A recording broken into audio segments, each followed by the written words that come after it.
Well, I wasn't able to get the hammer off, even though I filed the top down there flat. The tapered pin's obviously been hammered in really hard, and I broke the other end off down there when I tried to take it out, so that's obviously the end of that story for the moment. Alright, let's start to take the movement to pieces now. We'll start off with a rack stop lever. This piece here is jumping up and down there. We'll take that off. It's got a circlip on the back just there, so we'll remove that, making sure we don't shoot it around the room anywhere. Says he, hopefully. Nope, we're right. Fingers saved the day. Is done. There we go. I'll put that in the dish. Now, the next one to come out is on the rack, which is that one there.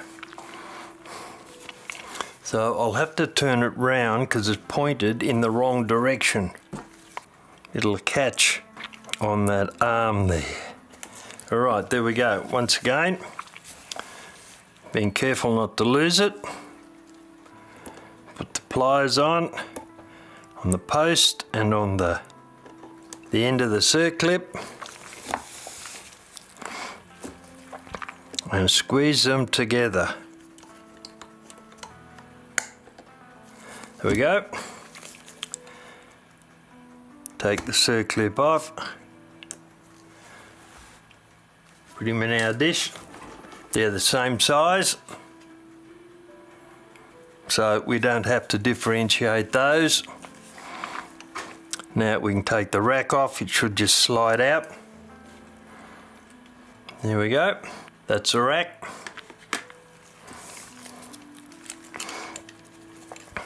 Now the rack stop lever should come out, I would think, now that we've got rid of the rack. Yep, there we go. Out it comes. Rack stop lever. Movement back onto our stand again. Handy little piece of 4-inch PVC pipe. Now we'll take the minute wheel off. That wheel there with the solid brass pinion on it. We'll take that guy off. And once we've taken that off, we'll be able to remove. Actually, I'll turn it round a little bit. Make it a bit easier, I think. We'll be able to take the snail, etc. off. That's got him. Remove it with a pair of tweezers. Check it and see. No, it's larger. They're the two little guys we took off. That's a large one. So that will, in actual fact, in a moment, end up with a minute wheel. That piece there is the snail. That's the hour wheel. That position on the snail is 1 o'clock. That one there is 2 o'clock, 3 o'clock, and it works its way right round till midday and midnight, which is there. This piece here is called the cannon pipe. Put that in the box there. Now we can remove the minute wheel. I'll get under it very carefully with a small screwdriver, and that should now slide off. There we go. There's a minute wheel. So we don't get confused, we'll put the minute wheel and its circlip, we'll keep them together. Alright, now put that over there. Right, time to remove the barrels. Now undo this. I bet that's tight, you can guarantee it. I'll loosen these couple of screws up initially, and then we can remove them the way they're supposed to be removed. With a small screwdriver you don't have to lean into. Alright, take that screw out and the retainer, put it into our dish. This is the going side over here. I'll pull the click back so I can get the ratchet out. There we go. It's got those. Now, the barrel Oh, look at the oil on that. You can have a look down in here and have a look at the oil coming up and down in there. Alright, that's the going side mainspring barrel. We'll take off the strike side mainspring barrel. I've run out of containers. No, I haven't. We've got one there. Take the retainer off, slide it up over the winding arbor, pull the click back against the click spring so we can get the ratchet off, one of those. And now that's looking all right. So I'll put those into their individual tubs so we can keep them separated, because we want to put them back in the correct order, not just stick them on anywhere. So I'll make a jotting. This is the going side.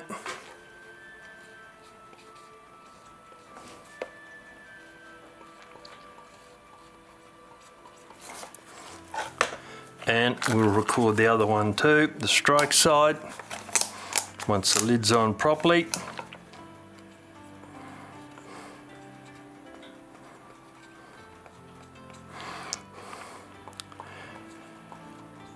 Strike side, put them over there, cap back on the pen.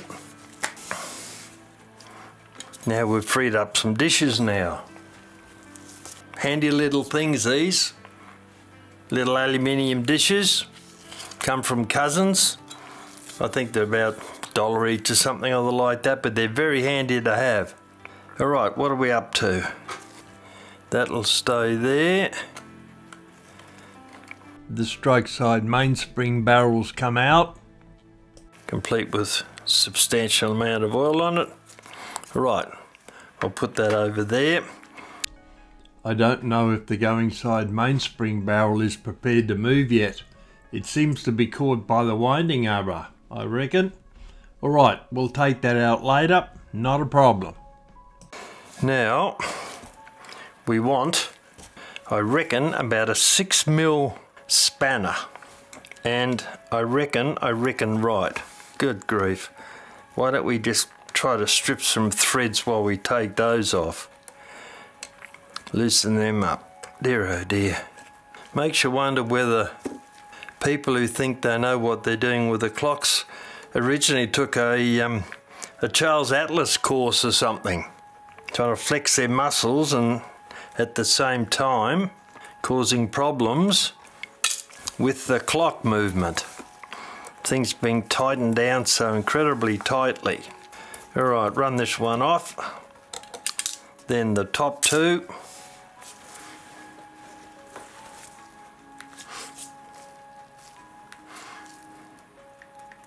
Get in under those, loosen them up, that one and that one. So they're the legs that hold the movement into the case. Get them out of the road and we can see what's happening in the movement. Alright, triangular dish full of legs is done. Now, hold the movement together when we pick it up and look at it. Alright, that seems to be alright. So we'll carefully lift up the top plate and see what we have got. And take that out and that lever out, and that barrel is being a pain in the butt because it's got a wheel caught underneath it and it's knocking everything out. See if I can take that off sideways. And oops, nothing on there, that should come out. The fact it isn't is a pain, but will now, a bit of persuasion, so that can now slip out. And now's the time to rebuild the movement. Put everything back where it's supposed to be.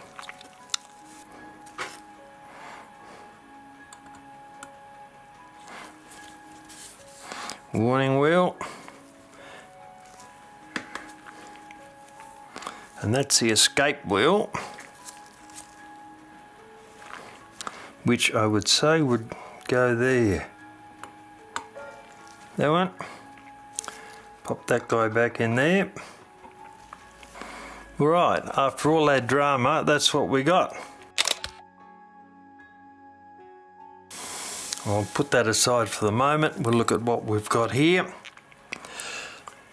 This piece here is called the gathering pallet. That's a minute arbor. We turn it over.